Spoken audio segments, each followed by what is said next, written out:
So, hello Simran. Introduce yourself. I am Simran, I am from Punjab, I am 18 year old. और क्या बोला? Okay, सो आपने कहाँ से एजुकेशन की है? ड्रॉप ईयर है या फिर ड्रॉप ईयर नहीं है? आप किस फील्ड में, जेई नीट में थे या फिर किस फील्ड में थे? मैंने स्कूल से ही पीसीएमबी किया था। जो स्कूल मेरे पास में ही है घर के, वो जी। मोगा में है। वहाँ से मैंने पीसीएमबी में 12th की है, इसी साल कंप्लीट किया है। एंड मैं जेई की प्रिपरेशन कर रही थी, बट मैंने अच्छे से बिल्कुल नहीं की। तो ओके। फिर मतलब मान सकते हो कि मैंने कोई प्रिपरेशन नहीं। और नीट की प्रिपरेशन ही कर रहे थे? किसकी? नीट। नीट की नहीं कर रही थी मैं। ओके ओके, मैं सो जेई की कर रही थी। What was your percentile in JEE mains और जेई एडवांस? जेई मेंस में मेरी थी 94.37, उसके ओके बाद मैं जेई एडवांस देने गई नहीं। Okay okay okay, no problem. Okay, so IIT का आइडिया कहाँ से आया? कहाँ से सुना आईआईटी या आइजर्स वगैरह के बारे में, मैं आईएससी के बारे में? एक बारी ना, जब मैंने देख लिया कि मेरे से इंजीनियरिंग तो नहीं होगी क्योंकि मेरा इंटरेस्ट ही नहीं था। तो हम्म मैं फिर सर्च करने लगी यूट्यूब पे डिफरेंट हम्म ऑप्शंस। हम्म वहाँ पे मैंने आइज़ेस के बारे में देखा। हम्म फिर मैंने बहुत यूट्यूब वीडियोस देखी, इंक्लूडिंग हम्म योर्स। हम्म। तो फिर मुझे वहाँ से आइडिया आया। कि आइजर जैसी कोई जगह भी है इस दुनिया में? हाँ, सो मतलब आपका एज अ सेकंड ऑप्शन आप इसे आइजर्स को रख रहे थे अभी के लिए, फिलहाल के लिए, या फिर आपका ये प्रायोरिटी में था? यही प्रायोरिटी थी मेरी। ओके मेरे को था ओके अगर ये नहीं होता तो एनआईटी टाइप चले जाएंगे। Okay okay okay okay. So IIT की फिर आपने प्रिपरेशन कब से शुरू की? और उससे पहले कि आपने 11th और 12th में मतलब आपको क्या क्या प्रॉब्लम फेस करना पड़ा? क्योंकि मैं देख रहा हूँ आपके, अगर जी मीन्स में डिसेंट, जस्ट डिसेंट परसेंटाइल है, तो आपको मे बी मोस्ट लाइकली आपको जेई मीन्स की प्रिपरेशन के दौरान आपको कहीं ना कहीं प्रॉब्लम फेस करने को देखने को मिला होगा। तो क्या क्या प्रॉब्लम्स आपको फेस करने को देखने को मिला, ये बता सकते हो? जब ना एक बारी 10th खत्म हुई तो 11th का जब सिलेबस शुरू हुआ, हम्म तो मैं वैसी लड़की हूँ कि जिसने पढ़ाई इतनी नहीं की, मतलब मैं हम्म हार्ड वर्क नहीं कर सकती इतना। हम्म। ये मेरी वीकनेस है। हम्म, तो जब जेई करते हो तो हार्ड वर्क तो करना ही पड़ता है, अगर हार्ड बिल्कुल। वर्क नहीं करोगे तो मार्क्स नहीं आते। तो अचानक वो ड्रॉप आ गया ना मार्क्स में, तो वो मुझसे हैंडल नहीं हुआ, तो मैंने बीच में छोड़ दी थी। एक तो ये था कि ओके मैंने गिव अप कर दिया बहुत जल्दी। और प्रॉब्लम थी कि 12th में मुझे थोड़े हेल्थ इश्यूज आ गए थे, उसके कारण ना मेरी मेंटल हेल्थ बहुत खराब हो गई थी। तो जब मेंटल ओके। हेल्थ खराब होती है तो फिर बंदा नहीं कर पाता स्टडी और कुछ भी नहीं कर पाता अच्छे से। तो ये प्रॉब्लम्स थी। हेल्थ इश्यूज थे मतलब 12th के टाइम में? सो आपने फिर आईआईटी वगैरह के बारे में कब प्रिपरेशन करना शुरू किया? ये मैंने मेरे दिमाग में तो कब का था कि मुझे आइजन में जाना है, बट मैंने प्रिपरेशन 15 दिन पहले शुरू की थी पेपर से। पेपर से 15 दिन पहले? Okay okay, yes. एक महीना कह सकते हो। हाँ। 15 दिन या एक महीना। तब ओके मैंने वो प्रेफर आइजर का मॉक टेस्ट दिया। ओके तो ओके इसमें मुझे आइजर बरहमपुर मिला। ओके तो ओके। मुझे टेंशन होगी कि वो इसका तो कट ऑफ सबसे कम होता है, अगर वो भी हाँ। मुझे जस्ट मिल रहा है तो फिर तो रियल पेपर में कुछ नहीं होगा। फिर मैंने यूट्यूब से थोड़ी वो की preparation. Okay okay okay. So IIT में आपकी इस बारी कितनी रैंक आया है? 1103। हाँ, ऑल इंडिया रैंक ना? अच्छा, बहुत बढ़िया रैंक है ये। ओके, सो फ्यूचर में आप क्या सोच रहे हो आप आइजर्स को लेके, या फिर आपका फ्यूचर प्लानिंग्स क्या है? फ्यूचर प्लानिंग अभी तो मैं फ्लो के साथ ही जाना चाहूंगी।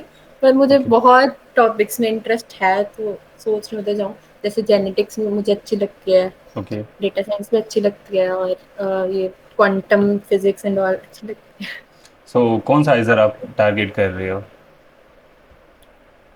है। आइजर पुणे ही टारगेट कर रही हूँ वैसे तो, बट हम्म।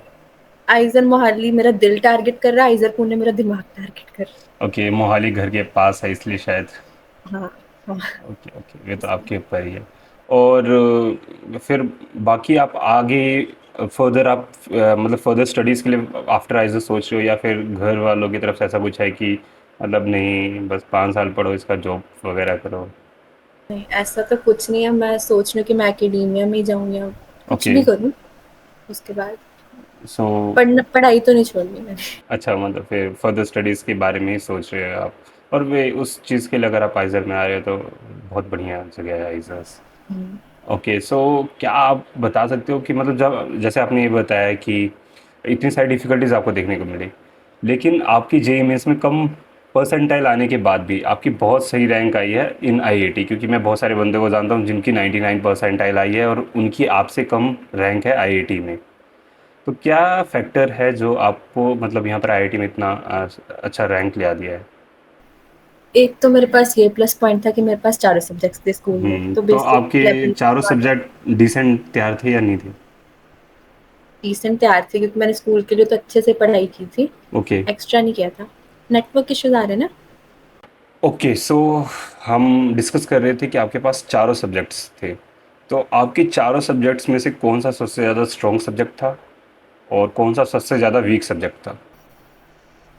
वेल, स्ट्रॉन्ग मैं बोलूँगी मैथ्स, क्योंकि आईआईटी में इस वाले एग्जाम में तो उसका बहुत वो था, इजी लेवल था, तो हम्म। इसलिए बोल सकती हूँ स्ट्रॉन्ग।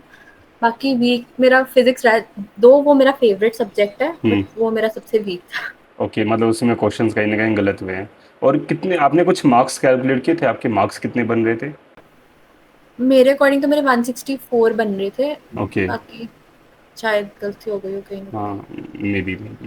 बट और इसके अलावा आप ये बताइए, जैसे आपके पास 4 सब्जेक्ट्स थे, तो आपका main target physics chemistry math था। बायोलॉजी आपका आपने स्कूल लेवल की होगी मे बी। सो बायोलॉजी के लिए आप क्या रिसोर्सेज यूज़ कर रहे थे? YouTube videos, one shots. One shots one और शॉट्स और क्वेश्चंस प्रैक्टिस नोट्स। वगैरह? वो मैंने कम ही की है, वो मैंने इतने नहीं की। उतनी नहीं की है। और बायोलॉजी में कैसा स्कोर आपका आया था आईआईटी में?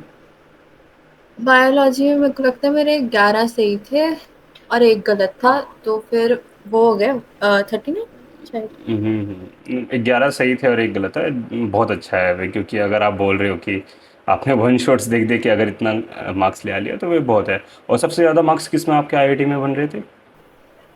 मैथ्स नहीं बन रहे थे। मैथ्स में बन रहे थे। तो आप मैथ्स फिजिक्स और केमिस्ट्री के लिए क्या रिसोर्सेज यूज़ कर रहे थे?